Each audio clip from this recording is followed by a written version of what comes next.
Hello, I'm Melissa Francis and I want to welcome you to Timeless Creations. Today we're going to be working with treat cups. Our company has come up with 3 really cute little designs of the treat cups. There's 2 right here. I painted them in red just so that they're a little bit easier to make sure you can see them on camera. So there's 3 different styles. And you say treat cups, what do you do with treat cups? Well, there's all kinds of things that you can do. They could be like party favors. You can put candies in them.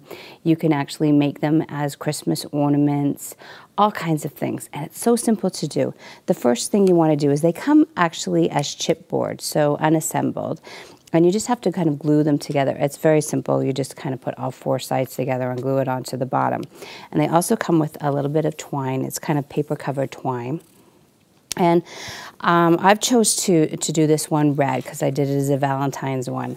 And if you look over here, you can see that one. And then this one, oh, so cute. It's done in black and it's for Halloween. And this really cute little one right here we did for Easter. And it actually marries really well with a product that we sell. It's our cardstock stickers, and we call these our seasonal cardstock stickers. And they're all vintage images, and they have Easter and Father's Day and Valentine's, all different kinds, so that you can kind of, you know, customize your own treat cups. So we just paint them up, we assemble them together, and I'm going to show you really how to embellish them because putting them together is just so easy. One of the things that we sell too is this fabulous tissue paper garland, and it's really cool. So, and it's got that really kind of party look.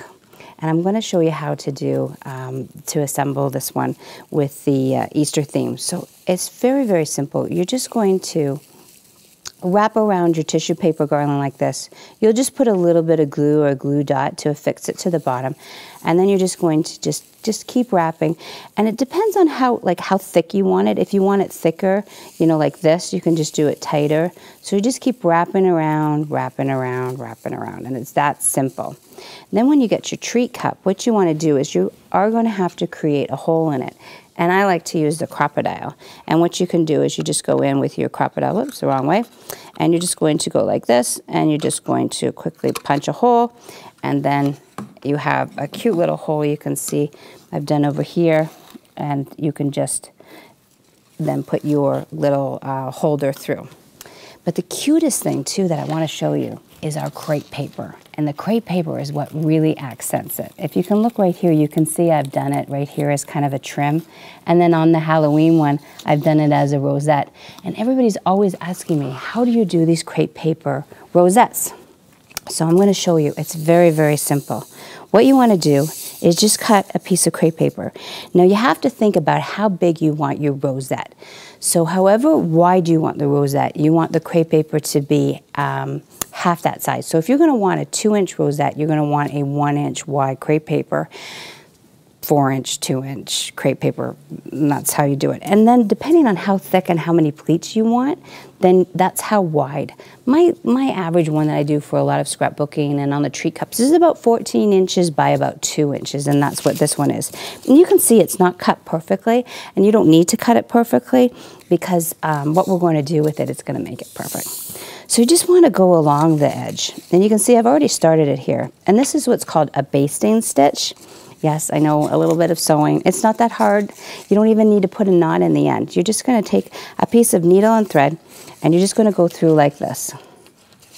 Now, whatever width that you go and you're just going to go back and forth, keep doing the same pattern. So if you're doing about 1/4 of an inch, you want to keep doing the 1/4 of an inch. This way it's going to make your pleats even, like that. And you just keep going. Don't pull your thread through because you need it to the end. So you're just going to keep going like that. And for time purposes, I'll just show you what I've created right here. You can see how it's gone from front to back like this. Whoops. And we have the thread. And what you want to do is just bring it in a bit to the left like this. Whoops. And a bit to the right. And you just want to gather it in like this. This, I will admit, works best when you do have a friend to help you out. And you just bring it in like that. And this is actually at the stage that you use for this treat cup right here. So I'm just going to stop. And then what I would do right now is tie a knot on either end. And then I've glued that in, but I'll get back to that in a minute. But to do the flower, you're just going to go like this. You're going to simply tie a knot like you're tying your shoes. do one knot like this, and voila. And again, like I said, this is when how friend comes in, because they put their finger in the middle and you tie another knot, and that's how you get the rosette. But we're talking about this right now. So we just did it so that it wasn't a complete rosette. You're just going to tie a knot on either end so that it goes like this, and then you're just going to put some glue on the inside of the tree cup and then just glue it in. And then the great thing about this crepe paper is it's from like the 60s when the crepe paper that I had when I was a little girl. It's a lot thicker. You can actually dye this, you can glitter mist it, you can do all kinds of things, and you can actually really crinkle it up. So if you look right here, the more I squish it, the more it looks better, and it antiques it all up. And if you want, you can actually even take a distress tool and just look at that. You can go through the edge, and it just highlights it and gives it a little bit of more dimension. So there's lots of things that you can do with the tissue paper garland and the crepe paper to make a beautiful little treat cup. And lastly, if you really want to give it that extra little bling, just add a little bit of glue that I've showed in the previous segments, and just add a little glass glitter, and there you go. You have a beautiful treat cup. Thanks for joining me today. Like to see you next time.